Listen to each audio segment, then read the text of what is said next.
Welcome back. Kaveri ನೀರಿಗಾಗಿ ತಮಿಳುನಾಡು ಮತ್ತೆ ಖ್ಯಾತೆ ತೆಗೆದಿದೆ. ಹೀಗಾಗಿ ತಮಿಳುನಾಡಿಗೆ ನೀರು ಬಿಡುವುದಕ್ಕೆ ಕಾವೇರಿ ನೀರು ನಿರ್ವಹಣಾ ಸಮಿತಿ ಆದೇಶದ ಹಿನ್ನೆಲೆಯಲ್ಲಿ ಸರ್ವಪಕ್ಷ ಸಭೆಯನ್ನ ಕರೆಯಲಾಯಿತು. ಸಭೆಯಲ್ಲಿ ಆಗಿದ್ದಾದರೂ ಏನು, ಆ ಕುರಿತ ಒಂದು ವರದಿ ಹೇಳಿದೆ. ಕಾವೇರಿ ನೀರಿಗಾಗಿ ಮತ್ತೆ ತಮಿಳುನಾಡು ಖ್ಯಾತೆ. 8,000 ಕ್ಯೂಸೆಕ್ ನೀರು ಬಿಡಲು ತೀರ್ಮಾನ. ಬೇಸಿಗೆ ಇರಲಿ ಮಳೆಗಾಲ ಇರಲಿ, ಕಾವೇರಿ ನೀರಿಗಾಗಿ ತಮಿಳುನಾಡು ಖ್ಯಾತೆ ತೆಗೆಯುತ್ತಲೇ ಇರುತ್ತೆ.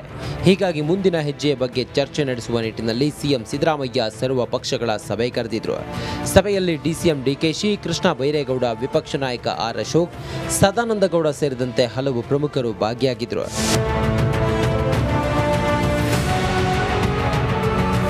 ವಿಧಾನಸೌಧದಲ್ಲಿ ಸಭೆ ನಡೆಸಿದ ಸರ್ವ ಪಕ್ಷದ ನಾಯಕರು ಚರ್ಚೆ ನಡೆಸಿ ನೀರು ಬಿಡಬೇಕಾ ಬೇಡವಾ, ನೀರು ಬಿಡುವುದರಿಂದ ಆಗುವ ಅನಾನುಕೂಲತೆ ಬಗ್ಗೆ ಕೂಲಂಕುಷವಾಗಿ ಚರ್ಚೆ ಮಾಡಿದರು.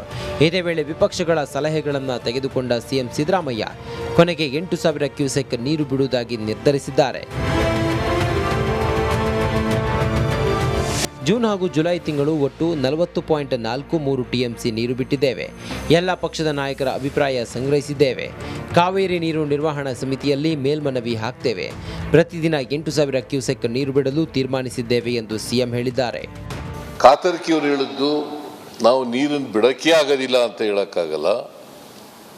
ಯಾಕಂತಂದರೆ ನಾವು ಅಪೀಲ್ ಆಗ್ತಾ ಇರೋದ್ರಿಂದ ಕೋರ್ಟ್ನವರು ನೀವು ನೀರೇ ಬಿಡಲ್ಲ, ರೆಗ್ಯುಲೇಟರಿ ಕಮಿಟಿಯವರ ಆರ್ಡರ್ಸ್ನೇ ಗೌರವಿಸೋಲ್ಲ ಅಂತ ಅಭಿಪ್ರಾಯ ಬರಬಾರ್ದು ಅನ್ನೋ ಕಾರಣಕ್ಕೋಸ್ಕರ ನಾವು 1 TMC ನೀರು ಬಿಡೋಕ್ಕಾಗದೇ ಇದ್ದರೂ ಕೂಡ 8,000 ಕ್ಯೂಸೆಕ್ಸ್ ನೀರನ್ನು ಬಿಡಬೇಕು. ಪ್ರತಿದಿನ 8,000 ಕ್ಯೂಸೆಕ್ ಬಿಡಬೇಕು. ಬರಗಾಲದಿಂದ ಈಗಷ್ಟೇ ಚೇತರಿಸಿಕೊಳ್ತಿದ್ದೇವೆ. ಇಂಥ ಸಮಯದಲ್ಲಿ CWMA ಆದೇಶ ಆಘಾತ ತಂದಿದೆ. ಇಂಥ ಹೊತ್ತಲ್ಲೂ ನೀರು ಬಿಡುವುದು ಸರಿಯಲ್ಲ. ಮೇಲ್ಮನವಿ ಹಾಕಲು ಹೇಳಿದ್ದೇವೆ. ಸುಪ್ರೀಂ ಕೋರ್ಟ್ ವರೆಗೂ ಹೋಗೋಣ ಅಂತ ಸಲಹೆ ಕೊಟ್ಟಿದ್ದೇವೆ ಎಂದು ಆರ್ ಅಶೋಕ್ ಹೇಳಿದ್ದಾರೆ. ಕರ್ನಾಟಕದ ನೆಲ ಜಲ ಪ್ರಶ್ನೆ ಬಂದಾಗ ನಾವು ರಾಜಕೀಯ ಮಾಡೋ ಪ್ರಶ್ನೆನೇ ಇಲ್ಲ. ಎಲ್ಲರೂ ಕೂಡ ನಾವು ಬೆಂಬಲ ಮಾಡ್ತಾ ಇದ್ದೀರಿ. ಸರ್ಕಾರನೂ ಕೂಡ ವಾದವನ್ನು ಸರಿಯಾಗಿ ಮನ್ನಣೆ ಮಾಡಲಿ. ಈಗ ಏನು ಅವರು ಲೀಗಲ್ ತಜ್ಞರು ಏನು ಕೊಟ್ಟಿದ್ದಾರೆ, 7,000 8,000 ಕ್ಯೂಸೆಕ್ಸ್ ನೀರು ಬಿಡಬೇಕು ಅಂತೇಳಿ, ಅದಕ್ಕೆ ನಾವೆಲ್ಲರೂ ಒಪ್ಪಿದ್ದೀರಿ. ಮತ್ತು ಕಡಿಮೆ ಆದ ತಕ್ಷಣ ಕಡಿಮೆ ಮಾಡಬೇಕು ಅನ್ನೋದಕ್ಕೂ ಸರ್ಕಾರ ಬದ್ಧತೆ ಇರಬೇಕು ಅನ್ನೋದು ನಮ್ಮ ನಿಲುವು. ಏನು ಕಾವೇರಿ ನದಿ ನೀರಿನ ವಿಷಯದಲ್ಲಿ ರಾಜಕೀಯ ಮಾಡಲು ನಾವು ಬಯಸೋದಿಲ್ಲ. ಆದರೆ ಇಂಡಿ ಒಕ್ಕೂಟದ ಓಲೈಕೆಗಾಗಿ ತಮಿಳುನಾಡಿಗೆ ಅವೈಜ್ಞಾನಿಕವಾಗಿ ನೀರು ಬಿಟ್ಟು ನಮ್ಮ ರೈತರ ಹಿತಾಸಕ್ತಿ ಬಲಿಕೊಟ್ಟರೆ ನಾವು ಕೈಕಟ್ಟಿ ಕೂರಲು ಸಾಧ್ಯವಿಲ್ಲ ಎಂದು BY ವಿಜಯೇಂದ್ರ ಎಚ್ಚರಿಕೆ ನೀಡಿದ್ದಾರೆ. ಕಾವೇರಿಗಾಗಿ ಮತ್ತೆ ತಮಿಳುನಾಡು ಕಿಚ್ಚೆಬ್ಬಿಸಿದೆ. ಇದಕ್ಕೂ ಮೀರಿ ನೀರಿಗಾಗಿ ಪಟ್ಟು ಹಿಡಿದರೆ ಅನ್ನದಾತರು ರೊಚ್ಚಿಗೇಳೋದು ಫಿಕ್ಸ್ ಆಗಿರಲಿದೆ. Bureau report, Republic Kannada.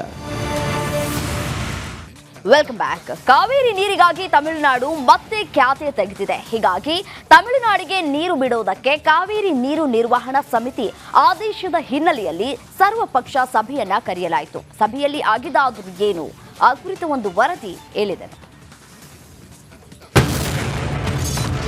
Kaveri ನೀರಿಗಾಗಿ ಮತ್ತೆ ತಮಿಳುನಾಡು ಖ್ಯಾತೆ. 8,000 ಕ್ಯೂಸೆಕ್ ನೀರು ಬಿಡಲು ತೀರ್ಮಾನ.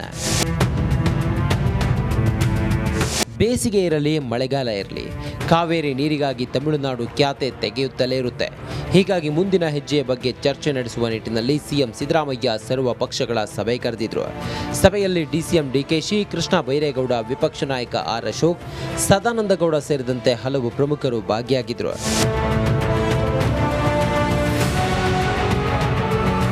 ವಿಧಾನಸೌಧದಲ್ಲಿ ಸಭೆ ನಡೆಸಿದ ಸರ್ವ ಪಕ್ಷದ ನಾಯಕರು ಚರ್ಚೆ ನಡೆಸಿ ನೀರು ಬಿಡಬೇಕಾ ಬೇಡವಾ, ನೀರು ಬಿಡುವುದರಿಂದ ಆಗುವ ಅನಾನುಕೂಲತೆ ಬಗ್ಗೆ ಕೂಲಂಕುಷವಾಗಿ ಚರ್ಚೆ ಮಾಡಿದರು. ಇದೇ ವೇಳೆ ವಿಪಕ್ಷಗಳ ಸಲಹೆಗಳನ್ನು ತೆಗೆದುಕೊಂಡ ಸಿಎಂ ಸಿದ್ದರಾಮಯ್ಯ ಕೊನೆಗೆ 8,000 ಕ್ಯೂಸೆಕ್ ನೀರು ಬಿಡುವುದಾಗಿ ನಿರ್ಧರಿಸಿದ್ದಾರೆ. ಜೂನ್ ಹಾಗೂ ಜುಲೈ ತಿಂಗಳು ಒಟ್ಟು 40.43 ಟಿಎಂಸಿ ನೀರು ಬಿಟ್ಟಿದ್ದೇವೆ. ಎಲ್ಲ ಪಕ್ಷದ ನಾಯಕರ ಅಭಿಪ್ರಾಯ ಸಂಗ್ರಹಿಸಿದ್ದೇವೆ. ಕಾವೇರಿ ನೀರು ನಿರ್ವಹಣಾ ಸಮಿತಿಯಲ್ಲಿ ಮೇಲ್ಮನವಿ ಹಾಕ್ತೇವೆ. ಪ್ರತಿದಿನ 8,000 ಕ್ಯೂಸೆಕ್ ನೀರು ಬಿಡಲು ತೀರ್ಮಾನಿಸಿದ್ದೇವೆ ಎಂದು ಸಿಎಂ ಹೇಳಿದ್ದಾರೆ. ಕಾತರ್ಕಿಯವರು ಹೇಳಿದ್ದು ನಾವು ನೀರನ್ನು ಬಿಡೋಕ್ಕೆ ಆಗೋದಿಲ್ಲ ಅಂತ ಹೇಳೋಕ್ಕಾಗಲ್ಲ. ಯಾಕಂತಂದರೆ ನಾವು ಅಪೀಲ್ ಆಗ್ತಾ ಇರೋದ್ರಿಂದ ಕೋರ್ಟ್ನವರು ನೀವು ನೀರೇ ಬಿಡಲ್ಲ, ರೆಗ್ಯುಲೇಟರಿ ಕಮಿಟಿಯವರ ಆರ್ಡರ್ಸ್ನೇ ಗೌರವಿಸೋಲ್ಲ ಅಂತ ಅಭಿಪ್ರಾಯ ಬರಬಾರ್ದು ಅನ್ನೋ ಕಾರಣಕ್ಕೋಸ್ಕರ ನಾವು 1 TMC ನೀರು ಬಿಡೋಕ್ಕಾಗದೇ ಇದ್ರೂ ಕೂಡ 8,000 ಕ್ಯೂಸೆಕ್ಸ್ ನೀರನ್ನು ಬಿಡಬೇಕು.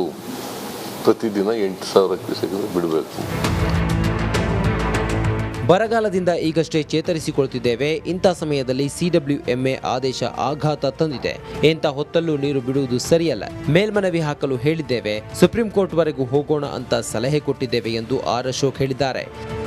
ಕರ್ನಾಟಕದ ನೆಲ ಜಲ ಪ್ರಶ್ನೆ ಬಂದಾಗ ನಾವು ರಾಜಕೀಯ ಮಾಡೋ ಪ್ರಶ್ನೆನೇ ಇಲ್ಲ. ಎಲ್ಲರೂ ಕೂಡ ನಾವು ಬೆಂಬಲ ಮಾಡ್ತಾ ಇದ್ದೀರಿ. ಸರ್ಕಾರನೂ ಕೂಡ ವಾದವನ್ನು ಸರಿಯಾಗಿ ಮಂಡನೆ ಮಾಡಲಿ. ಈಗ ಏನು ಅವರು ಲೀಗಲ್ ತಜ್ಞರು ಏನು ಕೊಟ್ಟಿದ್ದಾರೆ, 7,000 8,000 ಕ್ಯೂಸೆಕ್ಸ್ ನೀರು ಬಿಡಬೇಕು ಅಂತೇಳಿ, ಅದಕ್ಕೆ ನಾವೆಲ್ಲರೂ ಒಪ್ಪಿದ್ದೀರಿ. ಮತ್ತು ಕಡಿಮೆ ಆದ ತಕ್ಷಣ ಕಡಿಮೆ ಮಾಡಬೇಕು ಅನ್ನೋದಕ್ಕೂ ಸರ್ಕಾರ ಬದ್ಧತೆ ಇರಬೇಕು ಅನ್ನೋದು ನಮ್ಮ ನಿಲುವು.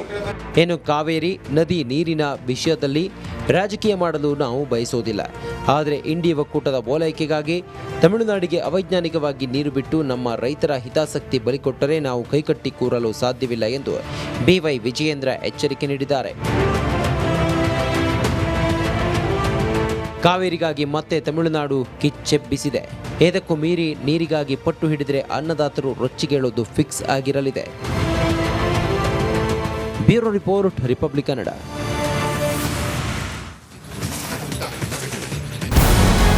ನಮಸ್ಕಾರ, ಕರ್ನಾಟಕ ಪ್ರೈಮ್ ಟೈಮ್ಗೆ ಸ್ವಾಗತ. ನಾನು ಜಯಪ್ರಕಾಶ್ ಶೆಟ್ಟಿ. ಇಡೀ ಕರ್ನಾಡು ಇವತ್ತು ರೆಬೆಲ್ ಆಗಿ ನಿಂತಿದೆ. ಈ ಹಗರಣಗಳನ್ನು ಸದನದಲ್ಲಿ ಪ್ರಸ್ತಾಪ ಮಾಡಲು ಕೂಡ ಕಾಂಗ್ರೆಸ್ ಹಿಂದೇಟು ಹಾಕಿದ್ದೇಕೆ? ನಿಮ್ಗೆ ಸಂಬಳ ಅದಕ್ಕೆ, ನಿಮಗೆ ವಾಹನ ಅದಕ್ಕೆ, ನಿಮಗೆ ವೆಪನ್ ಅದಕ್ಕೆ, ನೀವು ಅದನ್ನು ಸೆರೆ ಹಿಡಬೇಕಾಗಿತ್ತು. ನೀವು ವಿದ್ಯುತ್ ಬರ ಇದೆ ಅಂತ ಹೇಳ್ತಾ ಇದ್ದೀರಿ. ಎಲ್ಲಿ ಬರ ಇದೆ ನೀವು ಹೇಳಬೇಕು. ಪಾಕಿಸ್ತಾನ್ ಆಕ್ಯುಪೈಡ್ ಕಾಶ್ಮೀರ್ ಅದು ಎಂದೆಂದಿಗೂ ನಮ್ಮದು. 40 ಮೆಷಿನ್ಗಳು ತಂದಿತ್ತು ನೋಟ್ ಎಣಿಸುವುದಕ್ಕೆ, ಅದೇ ಹಾಳಾಗಿತ್ತು. ಮಥುರಾದ ಗಲಾಟೆ ಇದೆಯಲ್ಲ, ಅದು ಸ್ಥಳೀಯವಾಗಿ ಕೂತು ಪರಿಹರಿಸಬಹುದಾದಂಥ ಕಾನೂನಿದೆ.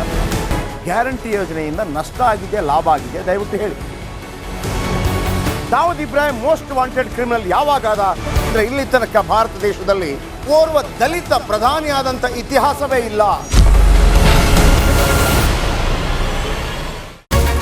ರಿಪಬ್ಲಿಕ್ ವರ್ಲ್ಡ್ ಆಪ್ ಇದು ಕೇವಲ ಅಪ್ಲಿಕೇಶನ್ ಅಲ್ಲ, ಸಮಗ್ರ ಸುದ್ದಿಗಳ ಸಂಪರ್ಕ ಮಾರ್ಗಕ್ಕೆ ಕ್ರಾಂತಿಕಾರಿ ಬದಲಾವಣೆ.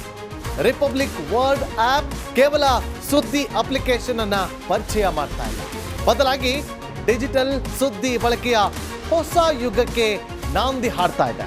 ಇದೊಂದು ಬ್ರೇಕಿಂಗ್ ನ್ಯೂಸ್, ಪ್ರಭಾವಶಾಲಿ ಕಾರ್ಯಕ್ರಮಗಳಿಗೆ ಗಟ್ಟಿಯಾದ ವೇದಿಕೆ.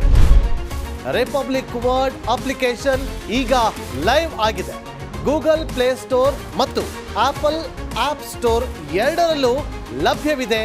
ಈಗಲೇ ಡೌನ್ಲೋಡ್ ಮಾಡಿ.